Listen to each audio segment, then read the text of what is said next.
शर्म आनी चाहिए। इन निर्लज्जता की सारी हदें पार कर रहे हैं ये। इस तरह से अंग्रेजों दिमाग में चढ़ बसा है कि अब सामने महिला है या पुरुष, इनको समझ नहीं आ रहा। 28 अप्रैल 2026 की शाम को महिला के अधिकारों और सम्मान के समर्थन में, नारी शक्ति वंदन के समर्थन में हम जो है एक विशाल मशाल जुलूस जो है आयोजित करने जा रहे हैं कि हम महिलाओं की जो शक्ति है, महिलाओं की जो ताकत है, वो हम ये विपक्षी पार्टी को दिखा सके।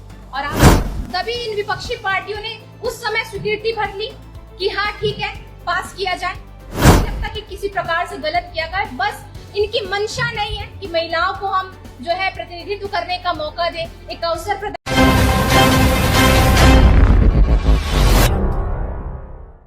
मेरा नमस्कार है।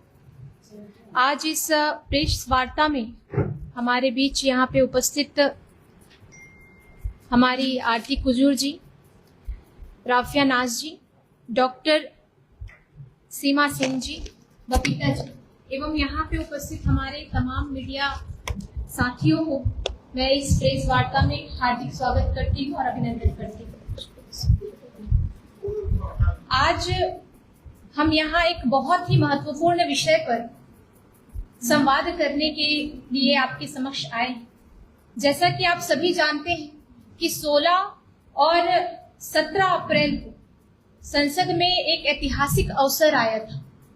अवसर था देश की आधी आबादी को समान अधिकार देने का, नीति निर्माण में समान भागीदारी देने का। लेकिन दुर्भाग्य की बात है कि Congress, Samajwadi party, DMK, TMC, JMM सहित सभी जो विपक्षी दल की जो पार्टी है, उन्होंने इसका विरोध किया और महिलाओं के साथ विश्वासघात किया।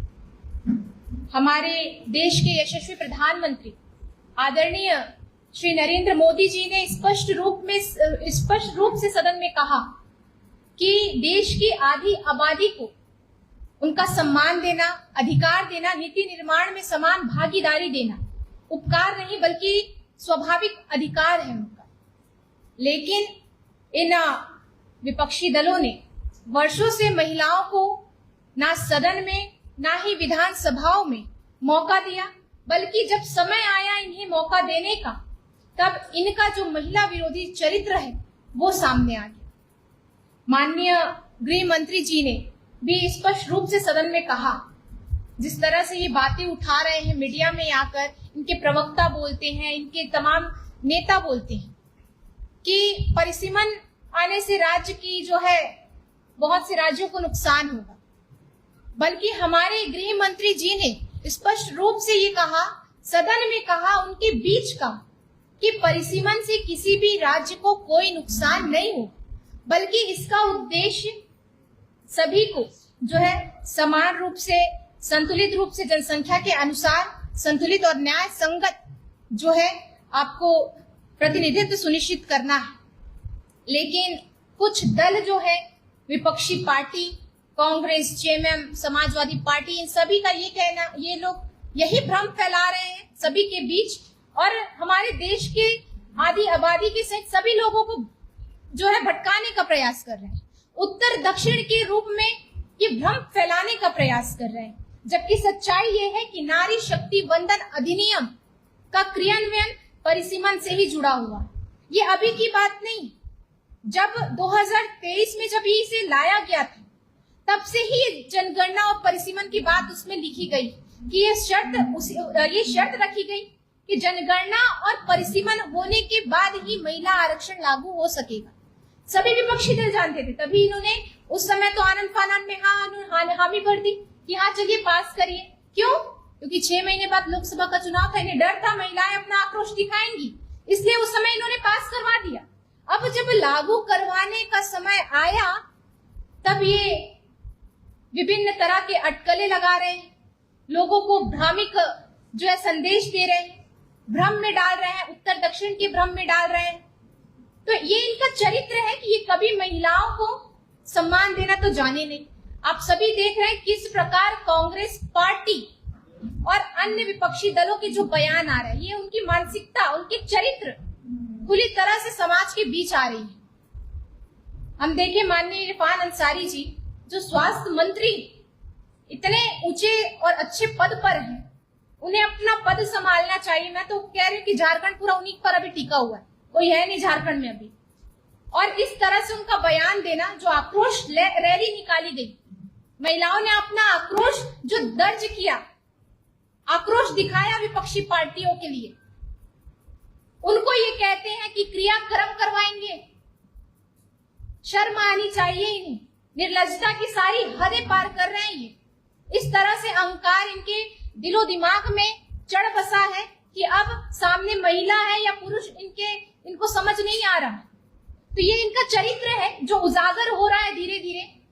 और इसी क्रम में हम सभी जानते हैं कि देश की आधी आबादी को जो सम्मान देने का काम किया है हमारे देश के यशस्वी प्रधानमंत्री आदरणीय मोदी जी ने दिया।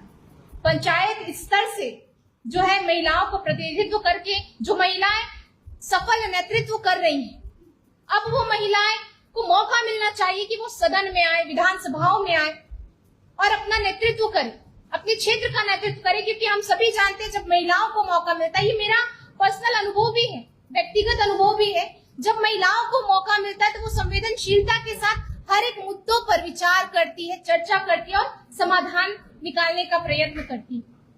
इसी क्रम में जिस तरह से आपने देखा कि हमारे तमाम महिला शक्ति ने, हमारे राज्य की महिला शक्ति ने जो है मोदी जी का धन्यवाद देते हुए विपक्षी पार्टी जिन्होंने इस बिल का, इस विधेयक का विरोध किया, उनके प्रति जो आक्रोश मार्च निकाला था उसमें तमाम महिलाएं शामिल हुई थी, गांव-गांव से आई महिलाएं शामिल हुई थी। इसी क्रम में हम अब जो है मशाल जुलूस निकलवा रहे हैं। इस क्रम में 28 अप्रैल 2026 की शाम को महिला के अधिकारों और सम्मान के समर्थन में, नारी शक्ति वंदन के समर्थन में हम जो है एक विशाल मशाल जुलूस जो है आयोजित करने जा रहे हैं। और इस मशाल जुलूस का जो है महिलाओं की एकता, जागरूकता और अधिकारों के प्रति समर्पण का प्रतीक होगा ये मशाल जुलूस। ये मशाल जुलूस निकलेगा आपके जयपाल सिंह स्टेडियम से अल्बर्ट एकता चौक तक और 28 अप्रैल 2026 को ये आयोजित होगा। मेरा यही कहना है आपके प्रेस मीडिया बंधुओं के माध्यम से कि जितनी महिलाएं इस प्रेस वार्ता को देख रही हैं, जितनी महिलाएं हमसे कनेक्ट हो पा रही हैं, मैं आप सभी से विनम्र रूप से आग्रह करती हूँ आप आए और इस आयोजन में जो है भागीदारी अपना सुनिश्चित करें, ताकि हम महिलाओं की जो शक्ति है, महिलाओं की जो ताकत है, वो हम ये विपक्षी पार्टी को दिखा सके। और आप मीडिया बंधुओं से भी मेरा आग्रह होगा कि आप बढ़ चढ़कर इस आयोजन को जो है टेलीकास्ट करें, इस आयोजन को जो है बहुत से लोगों तक पहुंचाने का काम करें। मेरा यही आग्रह आप सभी से होगा, ताकि इस सभी के बारे में हमारी महिलाएं जागरूक हो, हमारे जो नहीं जानते हैं वो लोग सभी जागरूक हो और महिलाओं के सम्मान में एक बार फिर से हम विपक्षियों को जो है चुनौती देने का काम करें। बहुत बहुत धन्यवाद। कोई प्रश्न?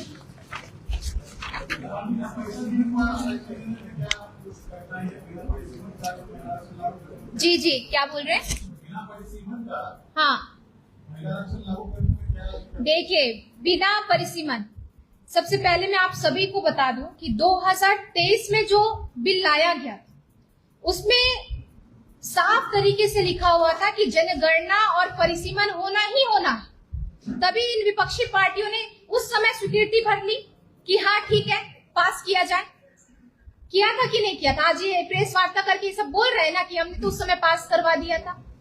आप ये समझिए, मैंने अभी भी अपने स्पीच में कहा और माननीय गृह मंत्री जी ने भी ये कहा कि परिसीमन महिला आरक्षण से जुड़ा हुआ है। चाहे कुछ भी हो जाए, परिसीमन तो होना ही होना।